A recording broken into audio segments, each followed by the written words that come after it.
Clinical group से doctor Mohammad bag साहब ने सवाल किया।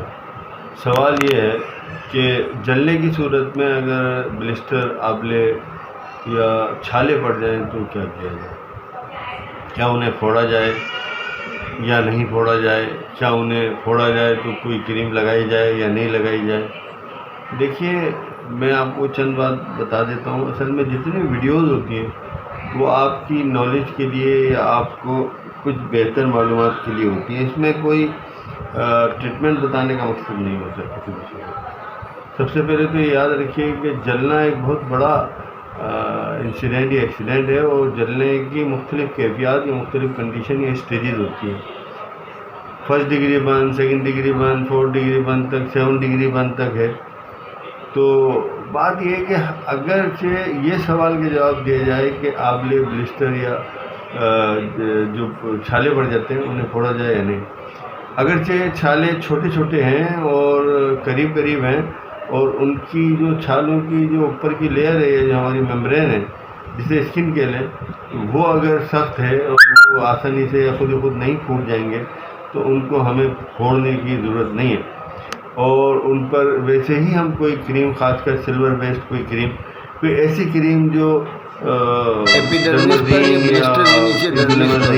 जो सिल्वर बेस्ड क्रीम होती है वो लगा सकते हैं, या कोई और क्रीम लगा सकते हैं जो कि आर्निका है या कैंथरेस है। दूसरा ये सवाल था कि क्या उनको अगर फोड़ा जाए तो किस सूरत में। कभी कभी डॉक्टर मोहम्मद बेग या दीगर लोग देखते होंगे कि हॉस्पिटल, बड़े हॉस्पिटल में जो टर्शरी केयर हॉस्पिटल हैं उनमें तो उन छालों को या ब्लिस्टर को फोड़ दिया जाता है। अगरचे छाला या ब्लिस्टर एक ही इतना बड़ा हो गया है कि उसकी फ्रेजिल स्किन या फ्रेजिल लेयर हो गई है, वो खुद ही फट जाएगा हाथ लगाने से या कहीं चलने फिरने से, मतलब यूजुअल लाइफ के दौरान वो फट जाएगा। तो फिर उसको अपनी मौजूदगी में, डॉक्टर की मौजूदगी में एसेप्सिस तरीके से, स्टरलाइज तरीके से पूरी तरह अच्छी तरह अपने हाथ जो छाले को, उस ब्लिस्टर को फोड़ना चाह रहा है या क्लीन करना चाह रहा है, उसे पूरी तैयारी करनी होगी। उस मरीज़ के भी इर्द गिर्द की सफाई करनी होगी पूरी तरह एंटीसेप्टिक से, एसेप्सिस तरीके से उसको, छालों को बड़े तरीके से फोड़ के और उसकी लेयर हटानी होगी, और उसके ऊपर कोई ऐसी जेल या क्रीम जो पेन को भी कम कर सकती हो और जो उसको ज़ख्म को भी भर सकती हो। वो बहुत सारी मैंने क्रीमें बता दी। बनी बनाई क्रीम भी आती है, बनाई भी जा सकती है। रहा ड्रेसिंग, तो देखिए skin is the best dressing, ये मैंने पहले भी कहा था। अगर से बहुत ज़्यादा एरिया आपका एक्सपोज हो गया है, स्किन ख़त्म हो गई है, तो एक हल्की सी लेयर जो है वो डालनी होगी किसी न किसी स्टरलाइज कपड़े की या गॉज की, वरना ज़रूरत नहीं होती है। देखिए, ये ब्लिस्टर होता क्यों है, इस ब्लिस्टर में होता क्या है, आपको मैं पहले भी बता चुका हूँ अपनी वीडियो में। मुझे अच्छा लगा कि डॉक्टर मोहम्मद बेग साहब ने सवाल किया, तो याद रहे कि सवाल करेंगे तो मैं जवाब दूंगा। मुझे नहीं पता कि आपके जहन में क्या सवाल उभर रहे हैं।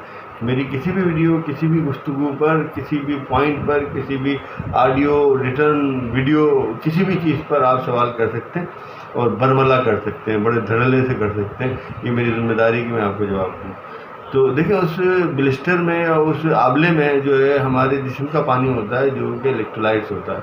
अगर हम उसको वैसे ही अपने हाथ से ना फोड़ें और मैनेज तरीके से, मेडिकल तरीके से, स्लाइस तरीके से, एसेप्सिस तरीके से ना फोड़ें तो वो खुद फट जाता है। अगर फटने के चांस हैं तो उसे फाड़ना होगा। तो फिर वो वहाँ से उड़ती हुई धूल मट्टी जरासीम या वहाँ के एनवायरनमेंट की जो है जरासीम ले लेगा, और फिर वो ख़तरनाक किस्म की बैक्टीरिया या सेप्टिसीमिया या और बहुत सारी कैफियत में या इन्फेक्शन में जा सकता है।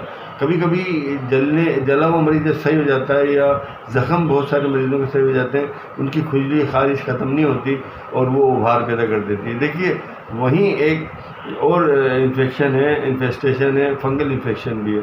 तो कब क्या हो जाएगा हमें नहीं पता, लिहाजा पहले उसको, ब्लिस्टर्स को अपने सामने मैनेज तरीके से, मेडिकेटेड तरीके से, एसेप्सिस तरीके से अगर हम साफ़ करके और उसको उस पर क्रीम या कोई बैंडेज रख देते हैं तो बेहतर है।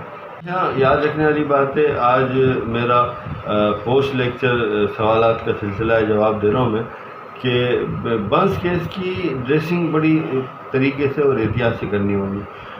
बहुत सारी जगह पे जब किसी का हाथ जल जाता है तो हम जो है ड्रेसिंग में या बैंडेज में बहुत सारे लोग जो है उसको उंगलियों को एक साथ बैंडेज कर देते हैं, जो कि इंतहाई नुकसानदेह और ये समझ लें कि बहुत ही अजियतनाक होता है। जितनी भी उंगलियां हैं उन हर उंगली को अलग अलग आपने ऊपर से नीचे तक यहाँ तक अलग बैंडेज करनी है, हर उंगली को अलग जो है ड्रेसिंग करनी है और फिर जो है उनको कोशिश करके तो अलग ही रखना है, वरना फिर भी अगर चाहें तो एक हल्के से हाथ में लपेट सकते हैं।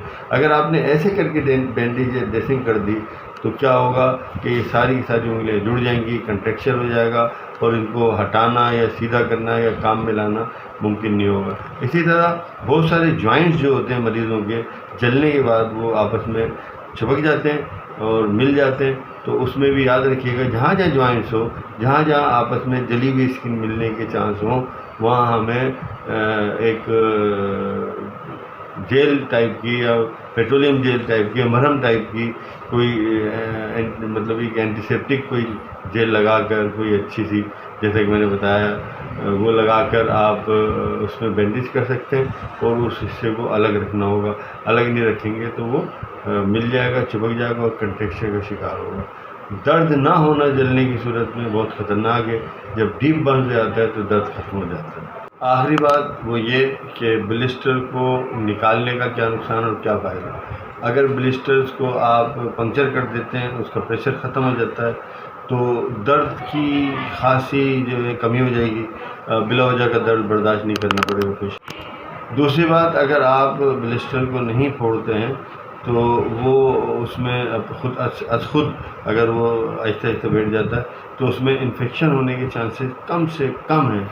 लेकिन अगर ब्लिस्टर को आप पंक्चर कर देते हैं, स्किन हटा देते हैं और बहुत ही तरीके से मेडिकेटेड तरीके से हटाते हैं तो खैर है। लेकिन जैसे ही स्किन ओपन होगी, एक्सपोजर में आएगी, तो बहुत पॉसिबल है कि कोई ना कोई इन्फेक्शन हो जाए। ये तो इसका नुकसान है। लेकिन ब्लिस्टर्स को कंडीशन देखते हुए जो है रप्चर किया जाता है या पंक्चर किया जाता है और फोड़ा जाता है। और दर्द की कैफियत, अगर ब्लिस्टर आपने जल्दी फोड़ दिया है एक दिन पहले, यानी कम से कम 2 दिन अगर हो गए हों, तो ब्लिस्टर को हटा देना चाहिए।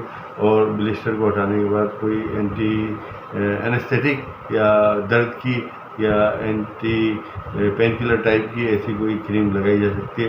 लेकिन क्रीम जो है वो बहुत सारे जरासीम को अपनी तरफ जो है वो चिपका सकती है। तो बड़ी जलने की बड़ी कैफियत हैं, जैसे कि शदीद दर्द होता है, जलन होती है। इतना दर्द और जलन मैंने अपनी लाइफ में मरीज़ों में नहीं देखा जितना जलने के बाद होता है। लेकिन ये इब्तिदाई स्टेज में होता है और जब बहुत ज़्यादा डीप जल जाएगा, डीप बर्न होगा, 3rd 4th स्टेज पे जाके तो दर्द बिल्कुल भी नहीं होता। तो हम ये समझते हैं कि मरीज़ मुतमईन है, जबकि इंतहाई ख़तरनाक है और किसी भी टाइम उसको किसी किस्म की पेचीदगी का सामना करना पड़ सकता है, यहाँ तक कि मौत भी हो सकती है। ठीक है, फिर मैं इंशाअल्लाह बाद में बात करता हूँ।